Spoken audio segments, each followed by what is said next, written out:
Os! Est-ce que vous aimez les batailles épiques, les héros de légende et la magie? Eh bien ça tombe bien puisqu'on va parler des séries Fate par Ufotable.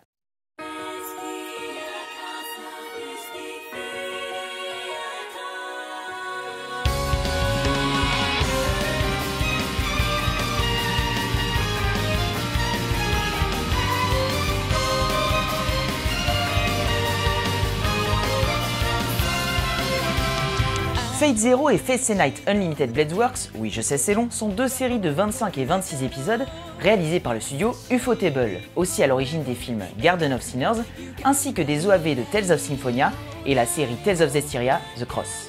A l'origine, Fate Stay Night est un visual novel, un genre de roman interactif créé par Type Moon et qui a fait le succès de la boîte. Fate Zero est quant à lui un light novel, un roman illustré donc, qui retrace les événements se déroulant 10 ans avant Stay Night. La saga Fate raconte l'histoire de la guerre du Saint Graal, une sorte de compétition qui vise à choisir le digne détenteur de la coupe légendaire. Et pour ce faire, 7 magiciens sont choisis afin de s'affronter en utilisant des invocations appelées servants, qui sont divers héros et légendes de la mythologie et du folklore. Un genre de battle royale avec de la magie et des héros. On retrouvera donc pêle-mêle des héros comme Hercule, Alexandre le Grand, Lancelot ou encore des plus étranges comme Gilles de Rais, alias Barbe Bleue, mais surtout la mascotte de la saga, fucking Roi Arthur. Non, pas lui. Non plus. Oui, voilà, elle. Ouais, parce que dans Fate, Arthur, c'est une femme. Et ouais, balèque. Déjà, rien que ça donne grave envie. Mais ce dont j'aimerais vous parler, c'est surtout le studio à l'origine des deux animés. De par sa popularité, la série Fate avait déjà eu droit à une adaptation en 2006 par le studio Dean. Mais disons que niveau qualité, c'est bien en deçà de ce qu'on a aujourd'hui. Pour vous faire une petite comparaison, disons que la version Dean, c'est les films Marvel des années 70, alors que Ufotable, c'est le Marvel Cinematic Universe, vous voyez. On n'est pas dans le même délire. Et donc le studio Ufotable. Actuellement, c'est un des studios qui est acclamé par la profession, et pour cause. Leurs animes sont juste magnifiques. Mais pourquoi ça, me direz-vous? Et pour comprendre, il faut déjà savoir comment marche un studio d'animation japonais. Chaque épisode demandant énormément de travail et les deadlines étant souvent assez serrés, les studios sont obligés de faire appel à d'autres pour les aider. Et personne n'y échappe, ça fait presque partie du métier. Ce qui explique souvent la perte de qualité sur certains animés.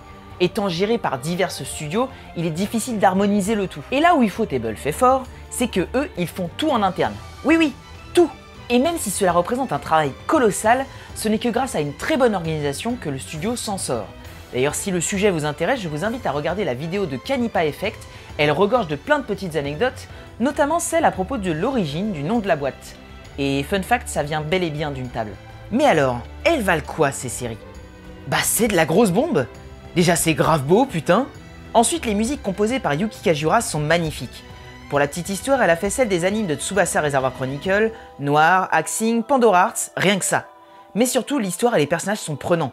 Avant tout, le contexte que je vous ai présenté envoie du lourd, mais les questionnements autour des héros et de la compétition sont aussi très intéressants. On parlera bien évidemment du rôle du destin, mais aussi du rôle d'un roi, jusqu'où sommes-nous prêts à aller pour un idéal? Peut-on dire qu'une cause vaille le coup même si elle n'est pas la nôtre? Et bien d'autres choses. Évidemment, la série fait aussi la part belle à l'action, avec des combats pleins de rebondissements et surtout tellement dynamiques. Et pour ceux qui se demandent pourquoi le nom de la deuxième série est si long, la réponse vient du visual novel. A la base, c'est un eroge, un jeu érotique donc, qui possède ce qu'on appelle des routes, des cheminements alternatifs qui vont changer drastiquement l'histoire en fonction de la fille qu'on va choisir de romancer. La première étant la série de 2006 de Dean, la deuxième étant Unlimited Blade Works, et la troisième étant Evansville, qui va être adaptée au cinéma par Ufotable. J'ai hâte, putain! Donc, si vous aimez la mythologie, les combats tactiques et surtout les rebondissements, parce qu'ils sont assez nombreux, je vous invite à regarder Fate Zero ainsi que sa suite Unlimited Blade Works. Par contre, si vous n'êtes pas trop fan de Game of Thrones, changez de route parce que niveau mort en cascade, Fate ça se place là. Et puis il y a peut-être aussi quelques passages un peu gore et dérangeants, mais bon, ça reste cool quand même. J'espère que tout ça vous donne envie et je vous invite déjà à regarder le reste des travaux de Ufotable, mais aussi une petite interview de l'équipe de Fate Zero que je vous mets en description. Sur ce, n'oubliez pas de vous abonner afin de ne pas manquer les prochains épisodes ainsi que les autres émissions de la chaîne, et surtout à partager.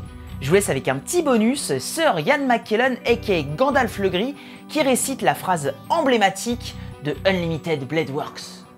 I am the bone of my sword, steel is my body, fire is my blood. I have created over 1,000 blades, unknown to death, not known to life. have withstood pain to create many weapons, yet those hands will never hold anything.